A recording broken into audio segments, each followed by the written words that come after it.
Dear students, good morning all of you. Political science में हमारा chapter fourth working of institutions चल रहा है। इंस्टीट्यूशंस के बारे में हमने आपको बताया था इंस्टीट्यूशंस क्या है। तो इंस्टीट्यूशंस में लेजिस्लेचर, एग्जीक्यूटिव, जुडिशियरी, ये जो है इंस्टीट्यूशंस है।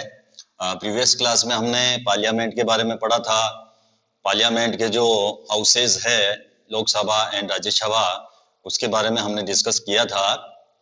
इसके अलावा आज की हमारी क्लास में जो हमारे टॉपिक होंगे वो हमारे टॉपिक है a day in the life of the Lok Sabha. एक दिन की जो कार्य प्रणाली होती है लोकसभा में, वो किस प्रकार से जो है संचालित की जाती है, उसके बारे में हम देखेंगे। इसके अलावा पॉलिटिकल एग्जीक्यूटिव्स के बारे में हम डिस्कस करेंगे।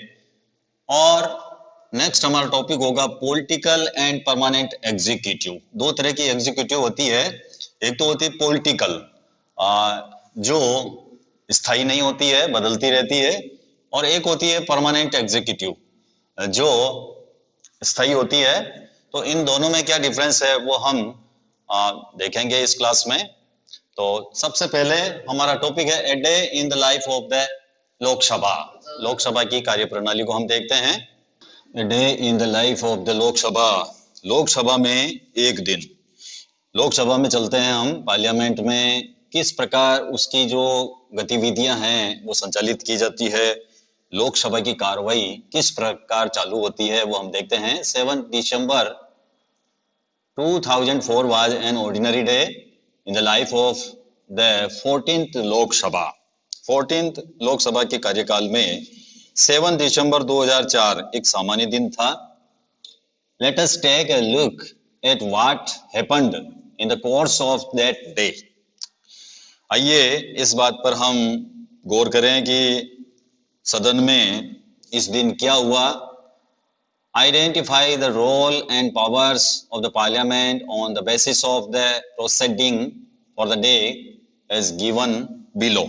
इस दिन की कार्रवाई के आधार पर पार्लियामेंट की भूमिका और जो अधिकार है पार्लियामेंट के, उनकी हम पहचान करें।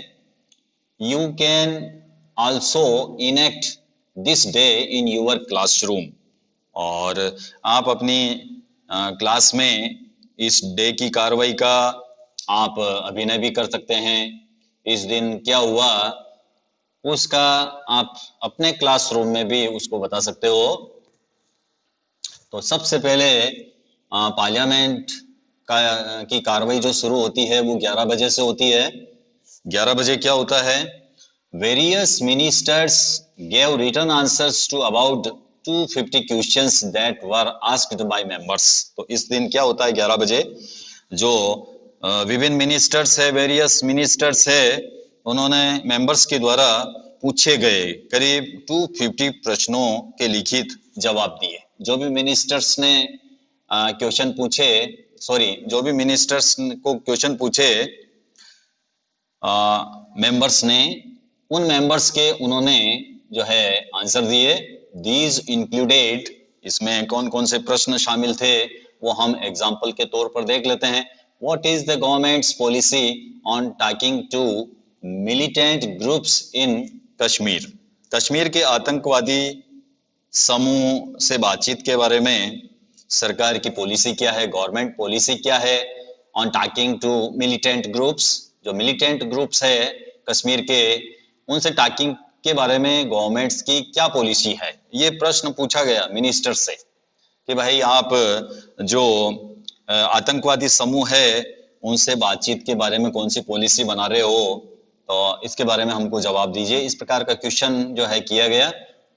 सेकंड क्वेश्चन था what are the figures of atrocities against scheduled tribes including those inflicted by the police।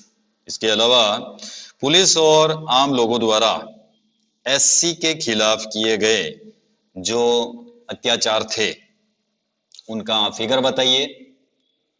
Police department में एससी के खिलाफ कितने जो है उनके खिलाफ केस हुए, व्हाट आर द फिगर्स, क्या फिगर्स थे ऑफ एट्रोसिटीज, एट्रोसिटीज के जो अत्याचार किए गए अगेंस्ट शेड्यूल्ड ट्राइब्स, जो एसटी के जो पीपल है उनके अगेंस्ट जो एट्रोसिटीज किए गए उनके फिगर आप बताइए, including those inflicted by the police, और जिसमें पुलिस के द्वारा जो अत्याचार किए गए, जो आम लोगों के द्वारा जो उनके ऊपर एट्रोसिटीज किए गए, उनके आप फिगर बताइए। ये क्वेश्चन किया गया मिनिस्टर से। थर्ड क्वेश्चन था what is the government doing about overpricing of medicines by big companies, बड़ी कंपनियों द्वारा दवाएं अत्यधिक महंगी किए जाने के बारे में गवर्नमेंट क्या कर रही है। जो मेडिसिन्स है कंपनी के द्वारा जो है ओवर प्राइसिंग की जा रही है, अत्यधिक उनके मूल्य लिए जा रहे हैं, दाम लिए जा रहे हैं, तो इस बारे में गवर्नमेंट क्या कर रही है। तो ये 11 बजे 3 क्वेश्चन पूछे गए मिनिस्टर से। तो लोकसभा की जो कार्रवाई चालू हुई 11 बजे से हुई, और 11 बजे जो है मिनिस्टर से क्वेश्चन किए गए मेंबर्स के द्वारा। फिर बजते हैं 12 बजे क्या होता है पार्लियामेंट में। A large number of official documents were presented and were available for discussion.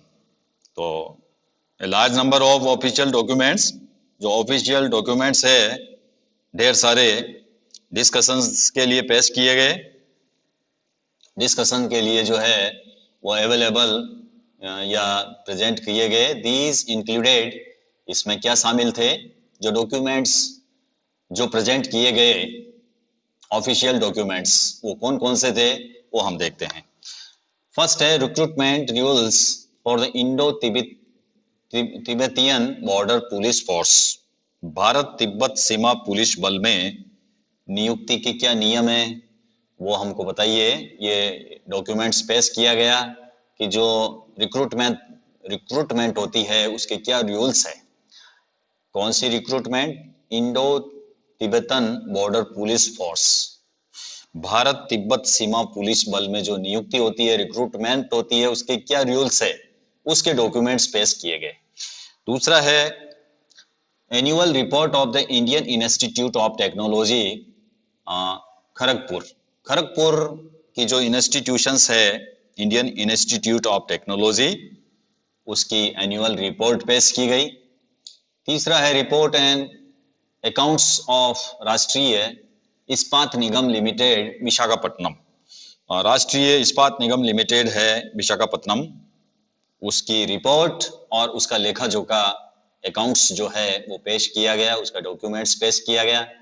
इसके बाद में 2 मिनट के बाद में 12:02 पर 12:02 पर पार्लियामेंट में क्या कार्रवाई होती है। The minister of development of north eastern region made statement regarding revitalisation of the north eastern council,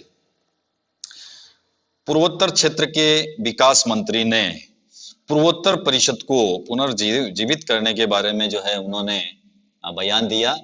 made statement, उन्होंने स्टेटमेंट दिया मिनिस्टर ने। मिनिस्टर कौन सा है, minister of development of north eastern region, उन्होंने एक स्टेटमेंट दिया regarding revitalisation of the north eastern council. उन्होंने क्या बयान दिया, उन्होंने पूर्वोत्तर परिषद को वापस रिवाइटलाइजेशन करने का उन्होंने स्टेटमेंट दिया। उनको इस ये जो पूर्वोत्तर परिषद है उसको पुनर्जीवित करने का उन्होंने बयान दिया कि इस परिषद को पुनः खोला जाएगा। इसके बाद में the minister of state of railways presented a statement showing the grant needed by the railways in addition to the sanctioned in the railway budget। इसके बाद में रेल राज्य मंत्री ने एक बयान दिया, एक स्टेटमेंट दिया और बताया कि जो बजट है उस बजट के अतिरिक्त रेलवे को और भी ग्रांट की नीडेड है। जो बजट पेश किया जाता है रेलवे को, जो बजट दिया जाता है हर साल, उसके अतिरिक्त ग्रांट की उसको नीडेड है, अतिरिक्त बजट की रेलवे को जरूरत है, अनुदान की जरूरत है, ये मिनिस्टर ऑफ रेलवे ने बताया। इसके बाद में The Minister of Human Resources Development introduced the National Commission of Minority Educational Institutions Bill 2004. मानव संसाधन विकास मंत्री, जिसको हम कहते हैं the minister of human resources development, जिसको हम शिक्षा मंत्री भी कहते हैं, एजुकेशन मिनिस्टर, लेकिन केंद्र में उसको एजुकेशन मिनिस्टर न कहकर उसको minister of human resources development कहा जाता है। तो minister of human resource development ने क्या कहा, उसने स्पष्ट किया, introduce the national commission of minority education institutions bill 2004। तो उसने अल्पसंख्यक शैक्षिक संस्थान विधेयक 2004 इसके लिए राष्ट्रीय आयोग की घोषणा की। इसने क्या किया, इंट्रोड्यूस द नेशनल कमीशन बनाने की उन्होंने घोषणा की, किसके लिए, माइनॉरिटी एजुकेशनल इंस्टीट्यूशंस बिल 2004। जो बिल है national commission for minority education institution 2004 के लिए उन्होंने नेशनल कमीशन को अपॉइंटमेंट करने की घोषणा की। He also gave a statement explaining why the government had to bring an ordinance for this। और इसके साथ साथ उन्होंने ये भी बताया कि इसके लिए गवर्नमेंट को जो है अध्यादेश क्यों लाना पड़ा, ऑर्डिनेंस जो है इसके लिए क्यों लाना पड़ा, इसके बारे में भी उसने बताया। इसके बाद में 12:02 के बाद में 12:14 पर 12 मिनट तक ये कार्रवाई हुई और इसके बाद में 12:14 पर पार्लियामेंट में क्या हुआ, several members highlighted some issues including, several members कई सदस्यों ने कुछ मुद्दों को उठाया, हाईलाइट किया, सम इश्यूज थे, उन इश्यूज को हाईलाइट किया सेवरल मेंबर्स ने 12:14 पर। उसमें कौन से इश्यू थे वो हम देखते हैं। एक तो the vindictiveness of the Central Bureau of Investigation (CBI) in registering cases against some leaders in the Tehelka case. Tehelka case में कुछ नेताओं के खिलाफ मामले दर्ज करने के लिए केंद्रीय अन्वेषण ब्यूरो, जिसको हम CBI कहते हैं, का जो रवैया था वो प्रतिशोधात्मक था। registering cases against some leaders in the Tehelka case. इसके बाद में need to include Rajasthani as an official language in the constitutions, और constitutions में एक ऑफिशियल लैंग्वेज के रूप में राजस्थानी को शामिल करने की जरूरत को बताया। need to include Rajasthani as an official language in the constitutions में राजस्थानी को एक ऑफिशियल लैंग्वेज के रूप में इंक्लूड करने की नीड को बताया। इसके बाद में need to renew the insurance policies of farmers and agricultural workers of Andhra Pradesh. इसके बाद में आंध्र प्रदेश के जो फार्मर्स है, जो कृषि मजदूर है, उनकी बीमा नीतियों के रेवेन्यू या नवीनीकरण की आवश्यकता को बताया गया। ये इशू जो है हाईलाइट किए गए। इसके बाद में 2:26 होते हैं। 2:26 के ऊपर पार्लियामेंट में क्या होता है, 2 bills proposed by the government were considered and passed। Government के द्वारा प्रस्तावित 2 विधेयकों पर विचार करके उन्हें पारित किए गए। कौन कौन से थे, these were the securities law amendment bill. एक तो जो बिल था सिक्योरिटीज बिल था, जिसको हम कहते हैं अमेंडमेंट बिल। एक तो ये बिल पारित किया गया, कौन सा बिल, प्रतिभूति कानून संशोधन विधेयक। और दूसरा जो बिल था वो था the enforcement of security interest and recovery of डेब्ट लॉ अमेंडमेंट बिल। और दूसरा बिल जो था वो था प्रतिभूति ब्याज ऋण वसूली कानून या प्रत्यावर्तन संशोधन विधेयक, ये बिल का नेम है। फिर 4 बजते हैं, 4 बजे जो है पार्लियामेंट में finally there was a long discussion regarding the foreign policy of the government and the need to continue in independent foreign policy in the context of the situation in Iraq. और आखिर में government की foreign policy, Iran की स्थिति के संदर्भ में स्वतंत्र विदेश नीति जारी करने की जो जरूरत है उसके ऊपर बहस की गई, चर्चा हुई। डिस्कशन कंक्लूडेड, चर्चा समाप्त हुई। House adjourned for next day, और सदन जो था वो अगले दिन के लिए जो है स्थगित कर दिया गया। तो इस प्रकार हम देखते हैं कि लोकसभा में जो कार्रवाई होती है, एक दिन की कार्रवाई हमने देखी है। लोकसभा में क्या होता है, किस प्रकार जो है कार्रवाई चलती है, वो हमने देखा, एक दिन की कार्रवाई। नेक्स्ट हमारा टॉपिक है पॉलिटिकल एग्जीक्यूटिव, राजनैतिक कार्यपालिका। दो तरह की होती है कार्यपालिका। एग्जीक्यूटिव जो है टू पार्ट्स में होती है, एक तो पॉलिटिकल एग्जीक्यूटिव और एक होती है परमानेंट एग्जीक्यूटिव। तो पॉलिटिकल एग्जीक्यूटिव क्या है वो हम देखते हैं।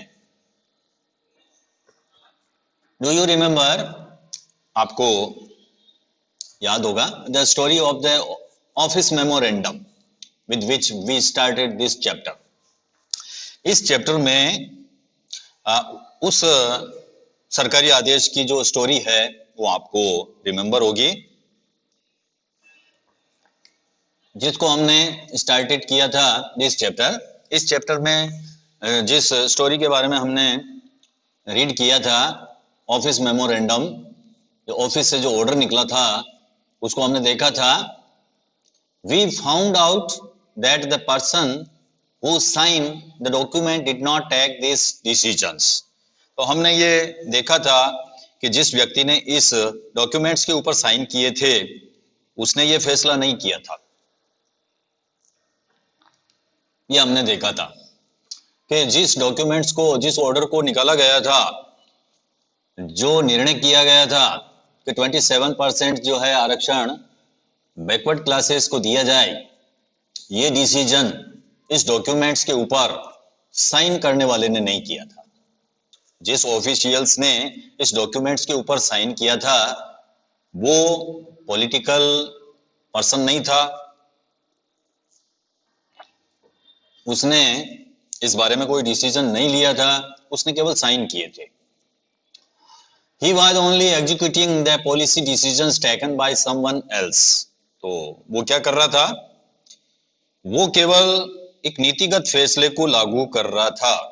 जो पॉलिसी डिसीजंस है जिसको किसी और ने लिया था उसको वो केवल क्या कर रहा था, वो केवल इसको इम्प्लीमेंटेड कर रहा था।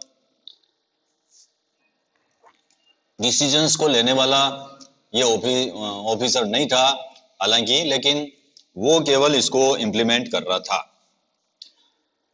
So he was only executing the policy decisions taken by someone else.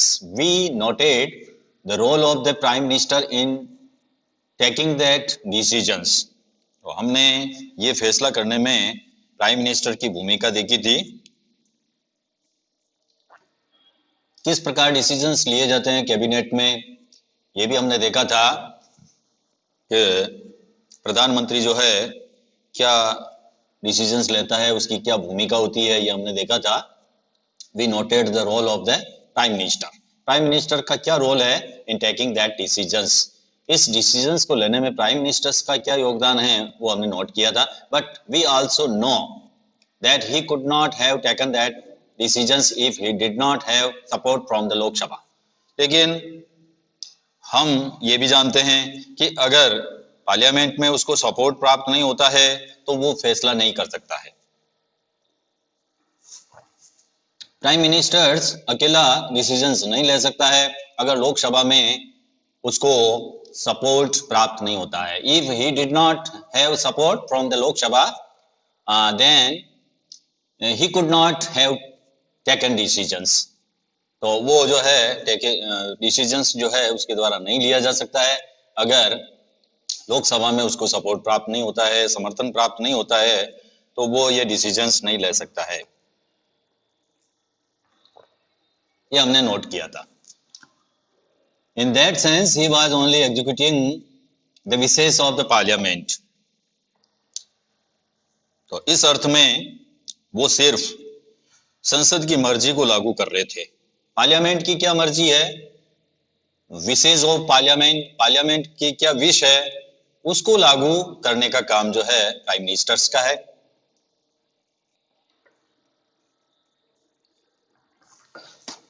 उस ऑफिशियल्स का है। दस इस प्रकार different level of any government we find functionaries who take day-to-day decisions but do not exercise supreme power on behalf of the people। तो इसी तरह किसी भी गवर्नमेंट के विभिन्न स्तरों पर हमें ऐसे अधिकारी मिलते हैं जो डे टू डे जो रोजमर्रा के फैसले करते हैं, लेकिन ये नहीं कहा जा सकता है कि वो जनता के द्वारा दिए गए हैं। जो भी फंक्शनरीज है गवर्नमेंट की वो डे टू डे डिसीजंस लेते हैं but do not exercise supreme power on the behalf of the people.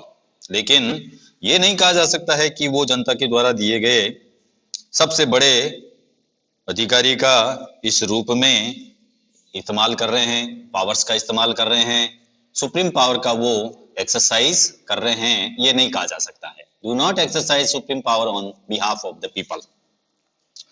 वो केवल जो डिसीजंस होते हैं उनको इम्प्लीमेंटेशन करने का काम करते हैं। All those functionaries are collectively known as the executive. और इन सभी अधिकारियों को हम कलेक्टिवली सामूहिक रूप से कार्यपालिका कहते हैं, एग्जीक्यूटिव कहते हैं। जो डिसीजंस को इम्प्लीमेंटेशन करने का काम करते हैं, जो फंक्शनरीज जो पार्लियामेंट के द्वारा जो डिसीजंस किए जाते हैं उनको जो इम्प्लीमेंट करने का जो कार्य करते हैं जो फंक्शनरीज, उनको हम collectively known as the executive, उसको हम एग्जीक्यूटिव कहते हैं, कार्यपालिका कहते हैं। They are called executive because they are in charge of the execution of the policies of government. Government की पॉलिसीज को कार्य रूप देने के कारण इन्हें कार्यपालिका कहते हैं। कार्यपालिका क्यों कहते हैं? जो भी गवर्नमेंट की पॉलिसीज है उनको, उस पॉलिसीज को क्या करते हैं, उस पॉलिसीज को वो एग्जीक्यूशन करने का काम करते हैं, कार्य रूप में परिणित करते हैं, कार्य रूप देने का काम करते हैं।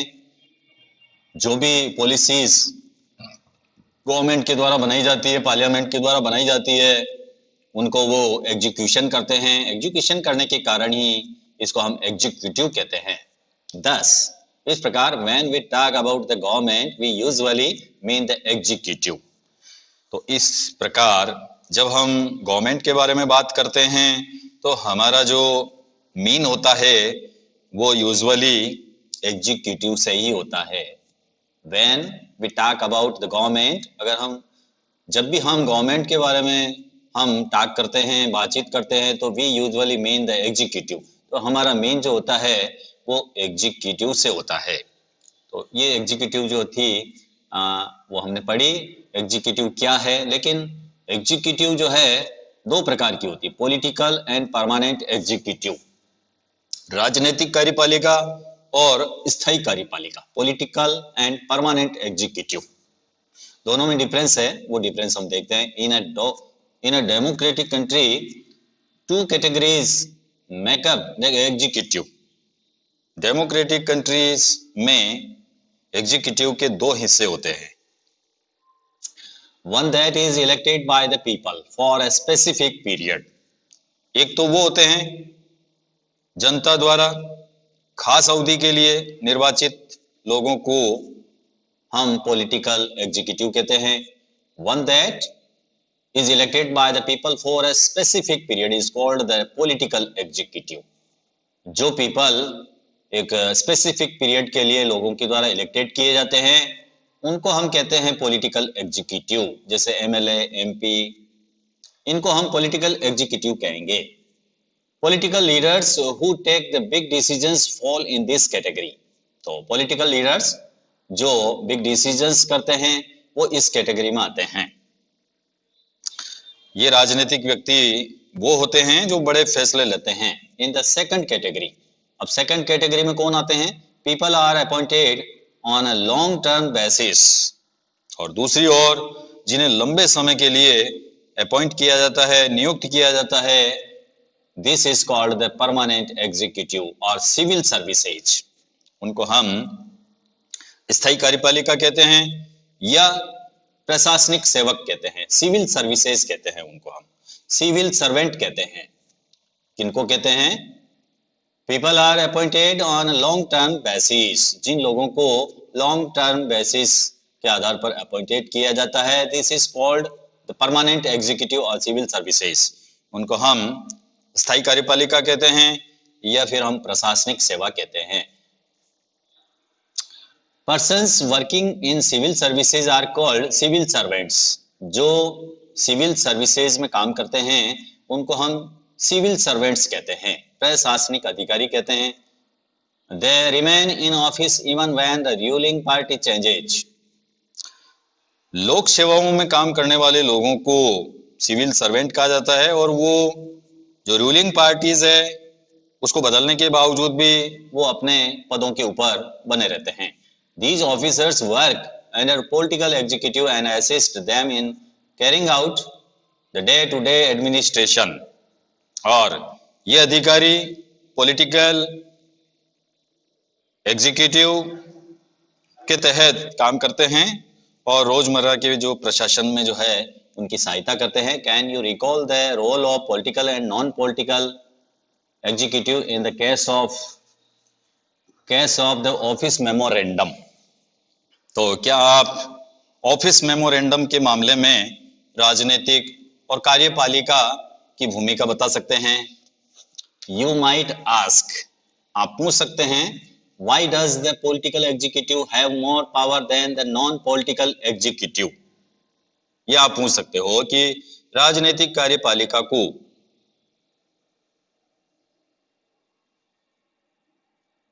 ये आप पूछ सकते हो कि why does the political executive have more power than the non political executive?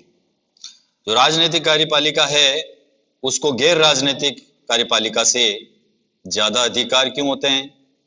ये आप क्वेश्चन कर सकते हो कि जो पॉलिटिकल एग्जीक्यूटिव है उनको नॉन पॉलिटिकल एग्जीक्यूटिव से ज्यादा पावर क्यों प्राप्त है? Why is the minister more powerful than the civil servant?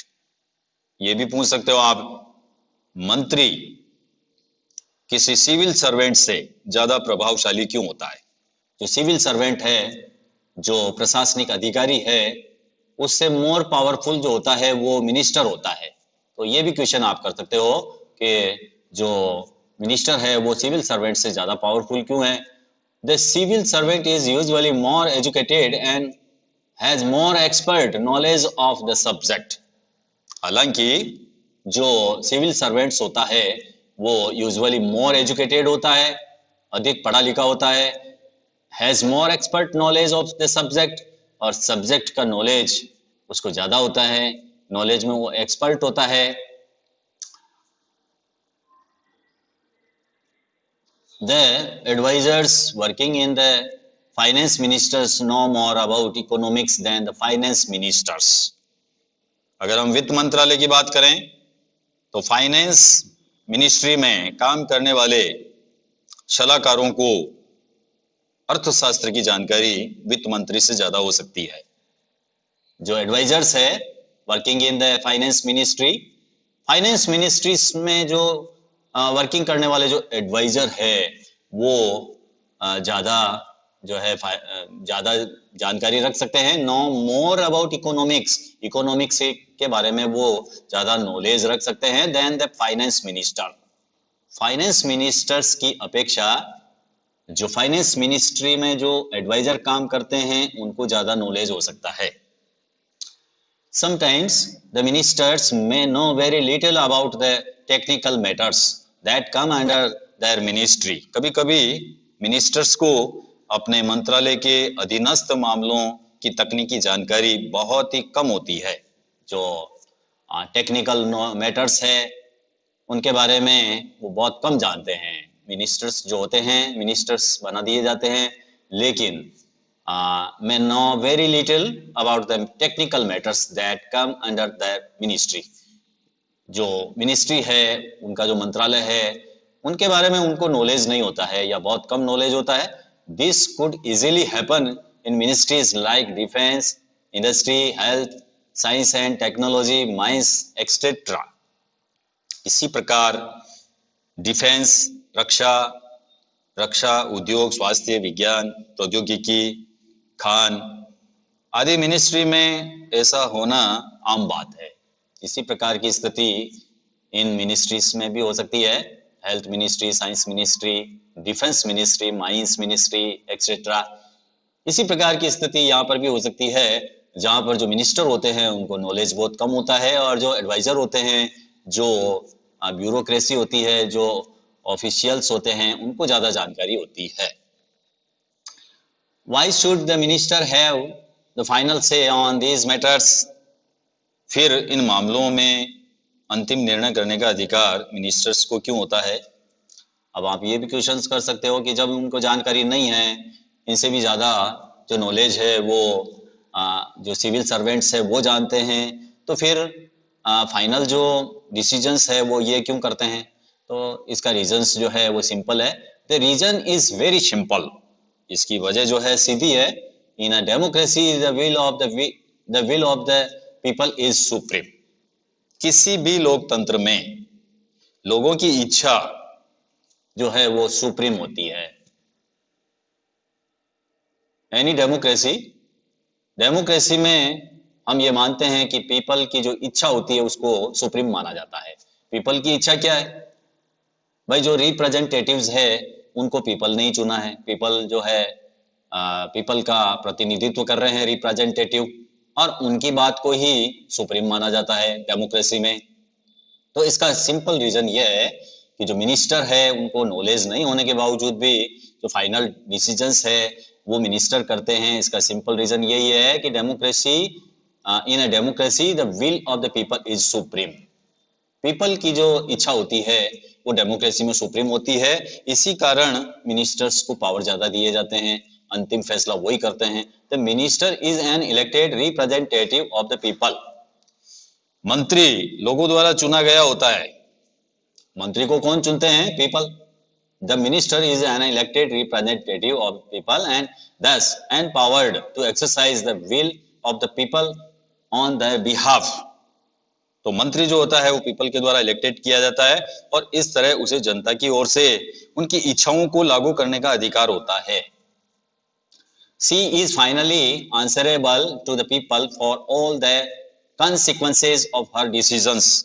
और वो अपने फैसले के नतीजे के लिए लोगों के प्रति रेस्पॉन्सिबल होता है। दैट इज वाई, इसी कारण से the minister takes all the final decisions, और इसी वजह से मंत्री ही सारे डिसीजंस लेता है। The minister decides the overall framework and objectives in which decisions on policy should be made. और मिनिस्टर ही उस फ्रेमवर्क को और उद्देश्यों को तय करता है जिसमें नीतिगत फैसले किए जाते हैं। The minister is not and is not expected to be an expert in the matters of her ministry। किसी मंत्री से अपने मिनिस्ट्री या मंत्रालय के मामलों का विशेषज्ञ होने की जो है वो हम उम्मीद नहीं कर सकते हैं कि मिनिस्ट्री के मामले में, मैटर्स के मामले में वो एक्सपर्ट होगा। ये हम उससे एक्सपेक्टेड नहीं कर सकते हैं। The minister takes the advice of experts on all technical matters. जितने भी टेक्निकल मैटर्स है उन मामलों पर मिनिस्टर जो एक्सपर्ट्स होते हैं उनकी सलाह लेता है। जो भी मिनिस्टर होता है वो एक्सपर्ट रखता है और टेक्निकल मैटर्स के ऊपर वो उनसे एडवाइस लेता है। But very often experts hold different opinions और place before her more than one option. लेकिन जो एक्सपर्ट्स होते हैं वो अक्सर अलग अलग राय रखते हैं या फिर एक से अधिक जो विकल्प है मंत्री के सामने वो रखते हैं। Depending on what the overall objective is the minister decides. और मिनिस्टर अपने उद्देश्यों के मुताबिक ही डिसीजंस लेते हैं। Actually this happens in any large organisation. दरअसल ऐसा हर बड़े ऑर्गेनाइजेशन में होता है। Those who understand the overall picture take the most important decisions। जो पूरे मामले को भली भांति समझते हैं वो ही सबसे महत्वपूर्ण फैसले करते हैं। The experts can tell the route, but someone with a larger view decides the destination. Experts जो है वो पैथ बता सकते हैं, रास्ता बता सकते हैं। Experts can tell the route. जो एक्सपर्ट्स होते हैं वो रूट बता सकते हैं, but someone with a larger view decides the destination. लेकिन जो व्यापक नजरिया रखने वाला जो व्यक्ति होता है वो मंजिल के बारे में, डेस्टिनेशन के बारे में फैसला करता है। In a democracy elected ministers perform this role. और डेमोक्रेसी में जो इलेक्टेड मिनिस्टर्स होते हैं वो व्यापक नजरिए वाले व्यक्ति के रूप में भूमिका निभा सकते हैं। ये इस प्रकार हमारा जो टॉपिक था पॉलिटिकल एंड परमानेंट एग्जीक्यूटिव, दोनों में डिफरेंस बताया गया। नेक्स्ट जो हमारा टॉपिक है prime minister and council of minister, प्रधानमंत्री और उसकी मंत्री परिषद, इसके बारे में हम नेक्स्ट क्लास में हम डिस्कस करेंगे। Thank you, have a nice day.